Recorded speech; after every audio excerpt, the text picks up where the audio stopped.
It's time to talk Viva, and we're not talking city or piñatas.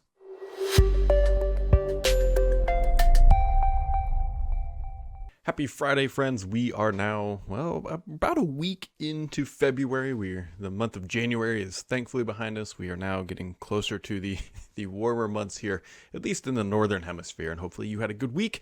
And it has been an interesting week as per usual in the tech world. And I don't know, we'll just kick it off here with Viva. Viva, and it's not Las Vegas, and it's also not that Xbox 360 title Viva Piñata, which would have been an interesting cover art for this podcast, but here we are anyways. So Microsoft announced Viva. Now this is the next major feature, if you will, coming to Microsoft 365, and it's effectively taking your intranet and ramming it into Teams. That's what would happen if those two things were on a highway and collided, because that's what this is. Now, Viva is going to be made up of like 4 different modules called Connections, Insights, Learning, and Topics, and there might be more modules later. And of course, Microsoft will be selling these as an additional subscription to your Microsoft 365 E5, more than likely. I'm sure you can get it on other tiers, starting at potentially $5 a month, but we'll talk about that in a second. What this is doing is taking a mashup of technologies Microsoft already has, like SharePoint, Stream, My Analytics in some cases, and putting them inside of different modules inside of Teams, and they're calling this feature Viva. When I first saw this, I was like, this feels like SharePoint home sites just in a little wrapper inside of Teams. It honestly kind of is in some capacity.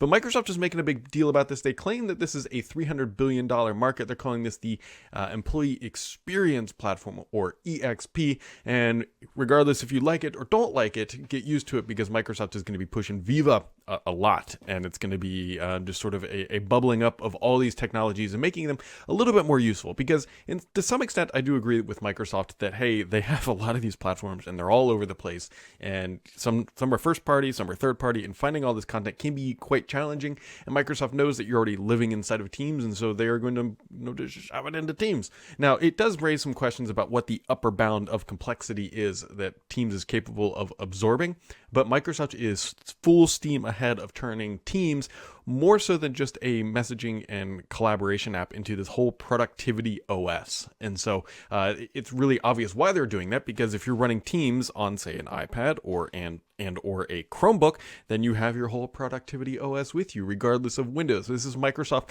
decoupling their productivity software holistically from the OS, so that if the OS is swapped out for any other component, Teams still operates and just runs the whole Office experience, which is really good for Microsoft, and it gives them a pretty big hedge against Windows not always being around. So be on the lookout for Viva. It is just starting to roll out. It's entering in preview. There's a lot of questions that are still kind of unknown. We don't know the full licensing. We only know that the first module is going to cost $5 a month, but we don't know what the additional modules are. We also don't know when Microsoft will announce pricing for them. I'm sure there will be bundles, and this is where it gets somewhat less than transparent, because when it comes to licensing pricing, enterprises pay one thing, actually probably on almost like an individual company basis pays one thing, and the small and medium-sized businesses will pay probably the full price, because if you're a big enterprise and you're paying Microsoft lots of money, they'll sell you this for, I'm making this up, for $1 a month, 50 cents a month. Actually, we know in education it's only like $1 for a teacher and like 50 cents or 75 cents, something around that pricing for students. So it's already, shifted a little bit there. But pricing will be what you can weasel out of your salesperson and whittle that down, unless you're a small business. And then in those instances, you're almost always paying full price, which always puts small businesses at a disadvantage as the large enterprise when it comes to volume licensing. But, that's a different sort of thing. So be on the lookout for that. I'm not trying to be pessimistic about it. Absolutely not. It's just, I was honestly hoping that it was just going to be included in E5, because it's already technologies you're already paying for, just sort of repackaged and put inside of Teams. And in some hilarious aspects, Teams is SharePoint, right? It's built on SharePoint and it uses a lot of SharePoint components. Now this is SharePoint inside of SharePoint. So it's a SharePoint skew at the end of the day in some underlying technology regards. It's an interesting play. The other sort of interesting play here is that this sort of takes on Qualtrics. Qualtrics has similar products, and that's where Brad Anderson, who was just leading Microsoft 365, is now over at. And so, the whole world is circling back again. So we will keep that in mind. Other interesting things that I think are worth pointing out. So there was a leaked quote. Now, I asked Microsoft for confirmation on this, and they would not they would not comment. They just declined to comment. It was from Business Insider. Got a quote from a leaked internal presentation and says there's now 100 million students using Teams, which is phenomenal. That is fantastic for Microsoft. But there's a better narrative here that I think that the BI potentially missed.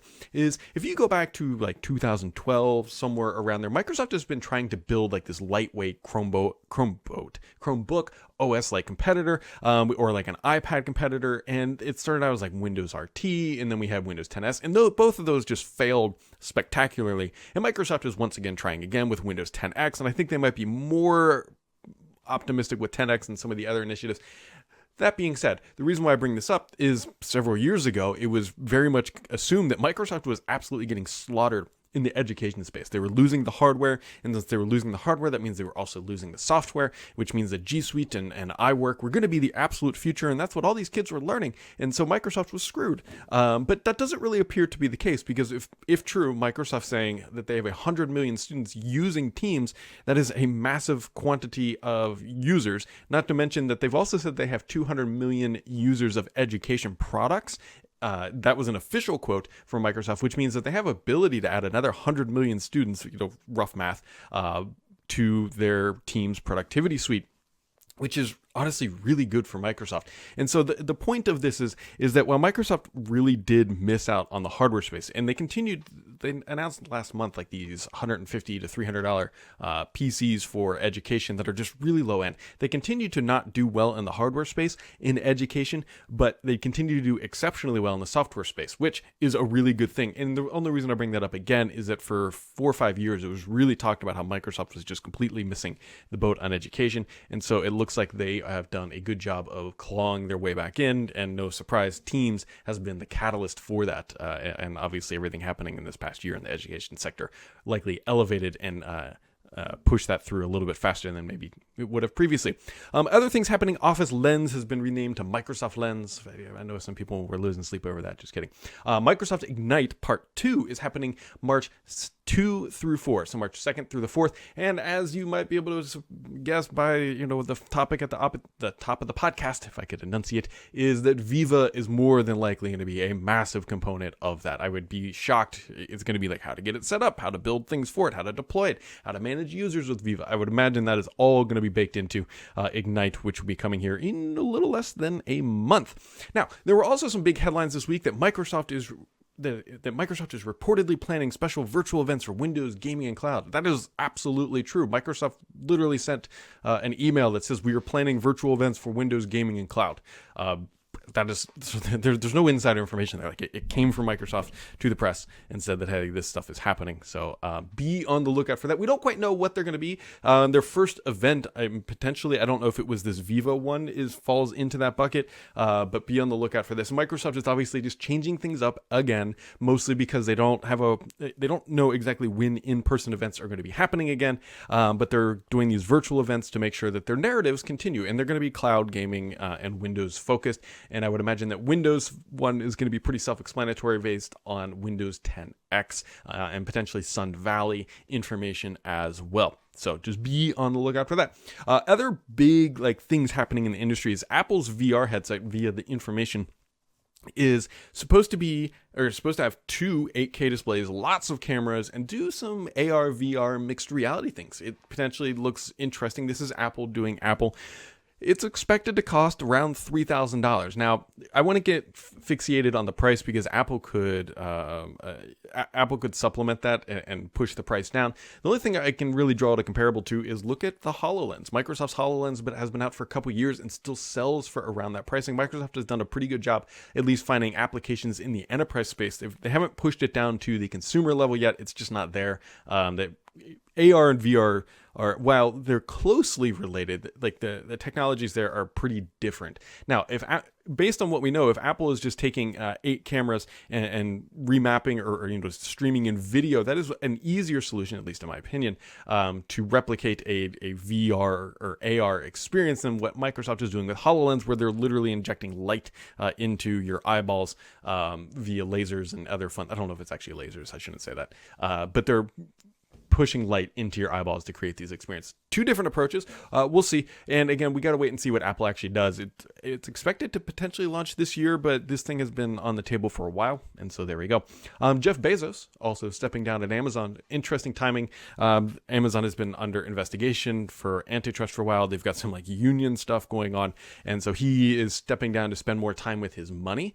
And I'm sure he'll have fun launching rockets with Elon and writing newspapers and whatever else he's planning to do. Anyways, the person in charge of AWS, Amazon's most profitable business line, I believe, at least as a large category, will be taking over as CEO, I believe, in the summer. So the other sort of little interesting maybe factoid to point out here is that of like the major tech companies, so you have Microsoft, Google, Facebook, and Amazon, the only founder CEO who's remaining at the company is Zuck, right? Everybody else who founded these companies in the late 90s, early 2000s has now left. Now, granted, Microsoft was founded in the 70s, so maybe that's not a great comparison. But anyways, Zuck is the only one left, I believe, of those major companies that we consider. And same with Apple too, right? Obviously, we know what happened there. So spinning it on over to the gaming news of the week. Not as massive of announcements this week as we've seen in some other weeks. I guess it depends on what side of the coin you're on. But Sony shipped 4.5 million PlayStation 5s, had a record gaming revenue of around $8 billion. The Xbox Series S and X supply will continue to be constrained until mid-2021. We kind of already got that feeling. The other big news, only because it's been a reoccurring theme here and I kind of kicked some of those rumors off, is that Gearbox has sold for $1.3 billion. Now, Microsoft was absolutely looking at Gearbox, and I don't know why those things may have fallen apart. They may not have wanted Randy to join the company or something along those lines. But anyways, Gearbox has sold for $1.3 billion, another massive gaming exit, if you will. And so I believe it was THQ Nordic bought them, if I remember correctly. But anyway, so Microsoft was looking at them. It was not the only company that Microsoft has been looking at lately in this sort of high-class, expensive caliber acquisition space, and I'm not talking about Bethesda. So we'll see if anything else, comes out of those conversations, but we will see. Also, sort of somewhat surprising, but this is a good thing for anybody using Game Pass. The Falconeer, you can go play your Bird of Prey.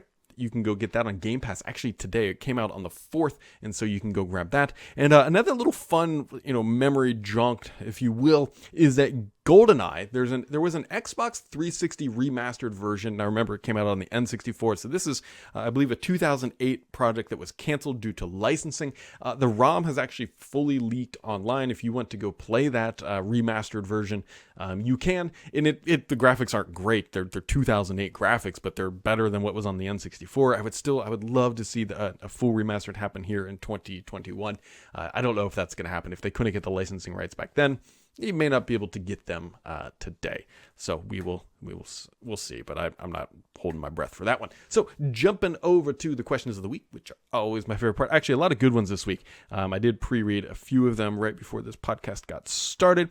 So kicking things off here with Mr. PKI says, I think you need a gaming question this week. Are you a Halo Infinite insider and helping them test the beta release so it does not turn into Cyberpunk 2077 release? I think we all know that I probably would not be allowed to ever touch Infinite before it got launched. They already refute everything that I say anyways, so I can't imagine that they would. But to answer your question explicitly, no, I'm not a Halo Infinite insider, and I don't think Halo Infinite will be a Cyberpunk 2077 release. The only reason I say that is it would have been that type of a release if it actually launched in November. Now they've given themselves a full extra year. I think that they will be able to get things polished up here. So if they don't, that will be really, really awkward. Hey, BS, JLV6032 says, or 632 says, I think in your show last fortnight, you made mention you saw a next iteration of the Surface Connect port, and my reaction was, what the heck? Microsoft built another proprietary port? Surely with basic USB-C power on the Surface Pro 7, laptop 3 onwards, USB-C is the way forward, and once Thunderbolt 4 gets the mass adoption, Surface Connect will just go away. So there's a lot of things here. So there is a second generation Surface Connect port, but it looks exactly like the Surface Connect port that we're already using. That's also backwards and forwards compatible. It's already available on these devices. They announced that last year or the year before. It just increased bandwidth and allowed you to run two 4K displays. I believe it's 60 hertz. And it works with the Surface Dock 2, if I remember correctly. Now, I don't disagree that USB-C / Thunderbolt 4 is the way forward. Microsoft will get there eventually, but the problem is that they sell, I believe, most of their Surface hardware, if not most, if around half at least, in the enterprise space. And the enterprise space has a lot of Surface hardware, and they don't have the ability to just switch over to ports. So it's going to have to be a phase-in where you can either use one or the other. Now, we might already be there or be there close, but for enterprise customers, having that Surface Connect port is really important because they already, well, I was going to say this thing, it's not a charger, but they already have tons of chargers, they already have tons of docks, and they don't have to go replace all that because that is a pretty expensive barrier to overcome rather than just swapping out the hardware. So it will eventually come, but it's just not there yet. Palugatha says, Microsoft is planning a special event for Windows sometime, is it in February? I think. Is it possible we could see preview builds around the same time for Sun Valley in it? I don't know if it is in February or not. I'm not saying it isn't. I don't know explicitly if it is. But I believe that event will be targeted to Windows 10X, and I believe they will be potentially showing off Sun Valley would be included in that.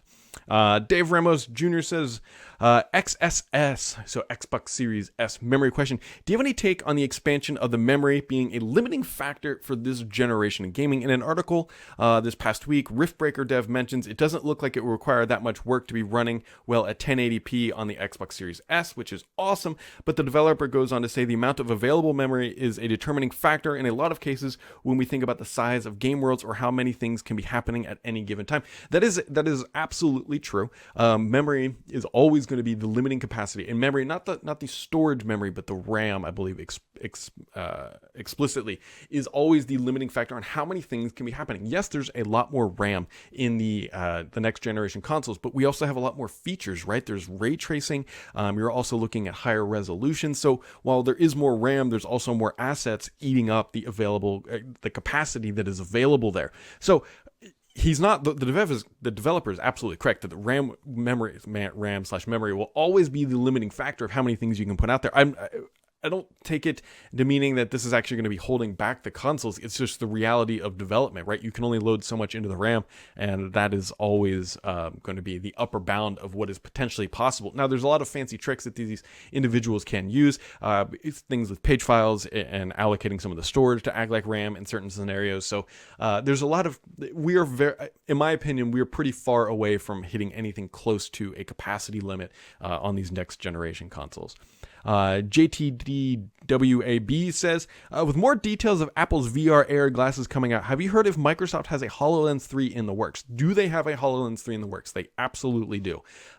Do I know when it's coming? Not exactly, right? They would be foolish not to be continuing to push down this. Right now, Microsoft is the market leader, I believe, in the AR space. I don't know anybody else who's doing anything at the same scale or has as widely dispersed product as what Microsoft is selling with their HoloLens. They do definitely have additional generation products in the works, and they are continuing to work on them. The question is, when are they coming? And that is a different question that I don't have the exact answer on yet. Sydney 2K says, this morning, something that is close to me geographically, so I thought I'd ask. Last month, Thurrott.com reported that Google was threatening to pull their search engine from Australia due to proposed legislation compelling Google to pay for news stories it currently takes for free. Earlier in this week, Australian Prime Minister revealed that he had been in a private conversation with Satya Nadella, Microsoft CEO, and said that Nadella was not only... Okay, so this boils down to a couple things, right? Google is threatening to pull their search engine from Australia. Microsoft said, hey, look, we can backfill with that. And Sydney says, what is your take on this? Do you think Google would take the plunge and leave? Maybe. Like, Google has to make a sacrificial market. They really don't want to be paying for this content because it eats directly into the revenue model, which I am personally somewhat against, that they're taking content from news orgs and then not paying them for that attribution or that content. It's a slippery slope for Google. And so I think that they potentially could pull out of Australia, be like, look, we actually can do this and we will do this. And so they put that as a precedent against other countries maybe doing this, which is sort of a fake threat. On the other side, Bing could absolutely step in and backfill. Like, that's not the end of the world. There's also DuckDuckGo. There's a couple other smaller search engines that will certainly eat up that market share. Will Google do it? I don't know. I think they're just using it as a vague threat. I think they will eventually try to find a deal, but you're not just going to walk into a negotiation and say, yeah, we're going to give you everything you want. And so that is that is it. Would there be a surge in VPN subscriptions? Potentially. I mean, if you're really that concerned and you really need your Google search, then yeah, VPN would be a pretty easy way to get around a potential block. Shark says, given the disappointing Surface sales numbers, do you think we'll see a change in strategy? I don't know if I would say they're disappointing, but I definitely would say they're not aspirational, right? My barrier or metric was 2 billion. It's got to be a 2 billion quarter, and they squeaked over that. And so it wasn't aspirational. It wasn't a 3 billion or $2.5 billion dollar quarter. Will we see a change in strategy? I don't know if we'll see a change, but I don't know if we're going to see anything more aggressive from Microsoft. I think they're just going to continue to make more calculated maneuvers, continue to have their presence, but I don't know if they're going to be doing anything. I don't want to say crazy because they just shipped the Surface Duo, but they're going to continue on this path, and they need Surface for Microsoft is an interesting place. Like, Microsoft could quite literally just get rid of Surface and their bottom line really wouldn't change. Like, from they would lose $2 billion in revenue, but their net income would probably be just fine. They don't make a ton of money from Surface. So from that perspective, it's more of a loss leader. It's the milk at the back of the grocery store, if you will. They need Surface to make sure that Surface has, or that Windows PCs have a super premium, in appearance and marketing, uber like high-end look and feel, and then they'll let everybody else just backfill. Microsoft, they want to be a big PC player, but they definitely don't want to be the biggest PC player, because the margins are so low potentially on hardware, and Microsoft truly, I don't believe, is chasing like high-end margins anymore with their Surface stuff. We can look at the pricing. Their pricing's fine. Like, it's not overly high or anything else like that. And so we'll see what happens with Surface. I don't think it's going away. There was like an analyst, it was like 2 years ago or last year, it says, wow, Microsoft is going to exit Surface business. I absolutely don't think that's the case. I really don't. They're going to continue to build out their Surface laptop, their Surface Pro. I'm hoping the Surface Book too. Surface Book, not, you know what I mean, like Surface Book as well, not number 2. And I think that they will continue to do what they need to do to keep their place. But I wouldn't see them start coming out and they're like going crazy aggressive with pricing and trying to grow their volume. Because it at the end of the day, they don't survive off of Surface sales. Surface sales are supplementary to the primary business of the company. NGC says, is Surface Duo still going to be released in more markets this month? I believe it might be potentially announced next week. We'll see. I thought it was around like Valentine's Day, somewhere around there. So that could be like 2 weeks that they were going to announce the actual availability of that hardware in overseas market. An old Amiga user says, what do you think has happened to Teams for Life? Do you think that they decided that it wouldn't just fly on a personal level, or do you still think they're thinking about it? It seems to me that people have chosen their messaging and video chat options already. So Teams for Life, for those who aren't super familiar, is Teams, the business application, but for like ported over for consumer use. And I think Microsoft, what they were hoping is that people at work use Teams, and that they could also add a personal account, a personal MSA, and then also use it for their life, right? Because they're already using the app at work. Why not transition it and also use it at home?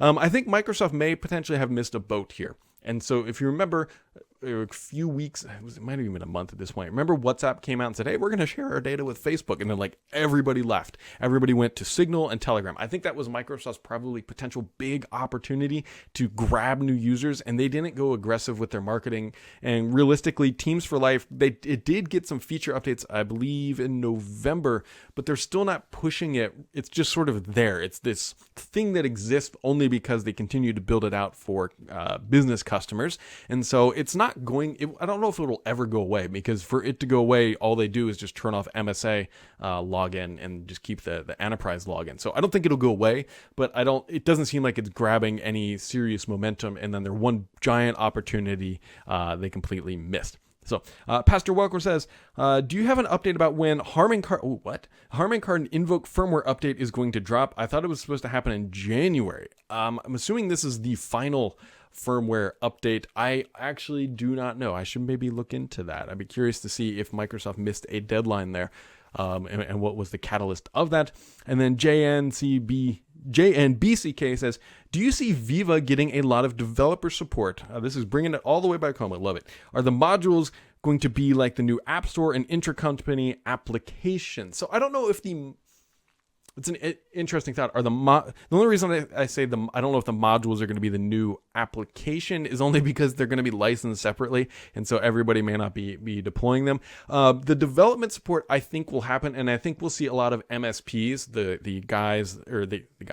companies that are selling additional services, if you will, on top of the Microsoft 365 stack, really diving into this, because this is a new potential revenue generating model for them. They build out their custom Viva solutions or implementations and help these companies migrate from aging intranet to this holistic inside of Teams intranet. I think that's where we're going to see the first development support, and then we'll see what other services come along. The one app I really want outside of Viva is honestly, I want like just a real RSS reader inside of Teams, not the ones that live inside the Teams, I think, channels right now, but like an actual, like, imagine like Google RSS reader inside of Teams. If anybody knows how to build one, I would love to catch up with you, and we can figure out how to promote the heck out of that thing, because I can definitely generate the noise on that side.